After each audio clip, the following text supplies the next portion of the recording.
Welcome and welcome back mga master sa aming panibagong adventure.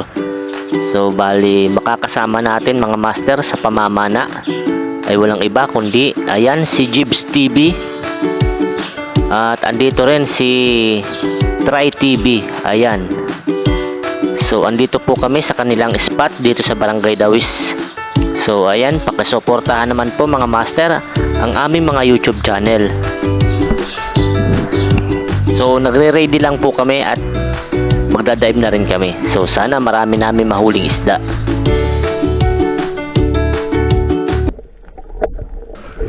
So ayan mga master, dive safe sa atin. At sa lahat po ng espero, dive safe po tayo palagi mga master. At ayan, may nagpakita agad sa ating isang samaral. Hindi naman gano'n kalaki pero pwede ng pang ulam. Kaya huhulihin na natin yan.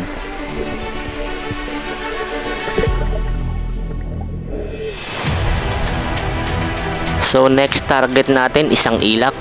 Ayan. So kahit saan tayo mapapuntang spot mga master, may nakikita pa rin tayong ganyang klaseng isda. So ayan, nahuli ko naman. Medyo malapad-lapad na rin yan, kaya pwede na yan pang ulam. Ilang beses na rin ako mga master nakadayo dito sa spot na ito. Kaya lang talagang hindi ko makabisado yung spot. Hindi natin malaman kung nasaan yung nagtatago yung mga isda. At ayan si Try TV na ispatan natin, parang may pinana siya. Ano kayang pinana niyan? So malalaman natin yan, lalapitan natin siya.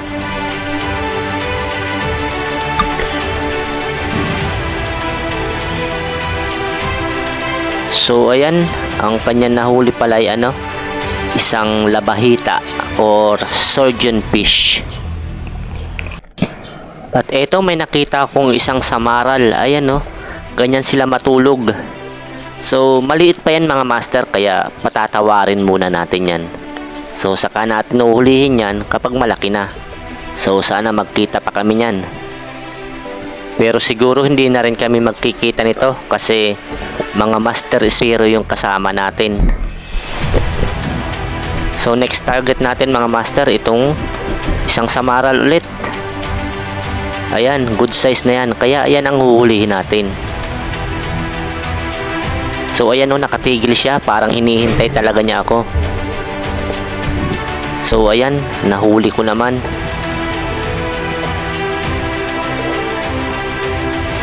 So ayan mga master, ito pala yung last target ko dito sa spot na ito. Kasi aahon na rin kami. So yung dalawa nating kasama, nauna na sila, si Try TV saka si Jibs TV. So ako na lang yung hinihintay nila. At ayan yung mga nahuli natin. So konti lang yung nahuli natin kasi talagang hindi pa natin kabisado yung spot nila. So ito ang maraming huli, si Try TV. Ayan sari-saring isda yung kanya mga nahuli. Ano kayang huli ni Jibs TV? Andito mga master yung kay Jibs TV. Ayan, marami ding huli. Ako lang pala ang konti ang huli dito. So hindi pa rin naman dito mga master nagtatapos ng ating adventure.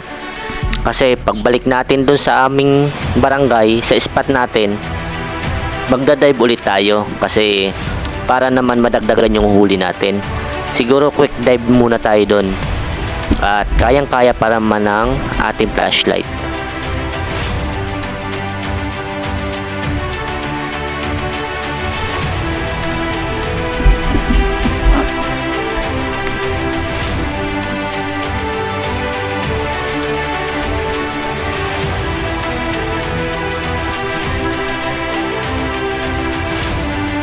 So ayan mga master, andito na tayo sa spot natin dito sa Barangay Daikitin.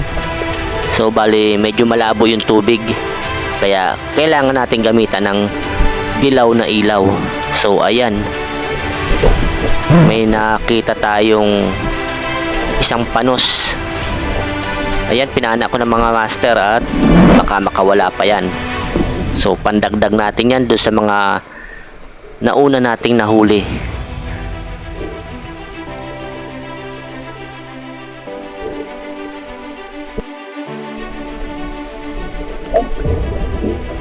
At eto, may nakita tayo ditong isang cuttlefish or bagulan.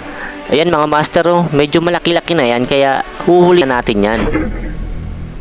So ayan, nahuli naman siya. Maganda mga master ang tama. Nanghina kaagad siya. Diyan mga master yung point niya kapag papanain ninyo, lalo na sa mga bagong espiro dyan. Dun sa may ulo ang targetin ninyo para hindi naman laban yan. So ayan oh, ang ganda talaga ng patama natin dyan.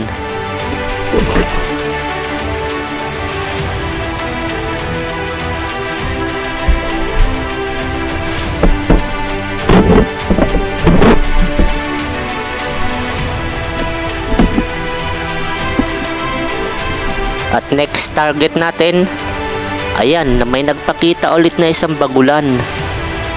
Ayan, kasing laki na yan mga master nung nauna kong nahuli. Ayan, medyo daplis sa mata yung tama. Kaya ayan, nagwawala siya. So yung nauna mga master, maganda ang tama nun. Pero ito talagang, ayan no, makikita ninyo yung tama niyan. Malapit sa may mata kaya hindi siya napuruhan. Kaya ganyan, nagwawala siya at sabog na ang kanyang ata. So ayan mga master, tama na ito para sa gabing ito. So may nahuli naman na tayo kaya uuwi na tayo kasi nagugutom na rin ako.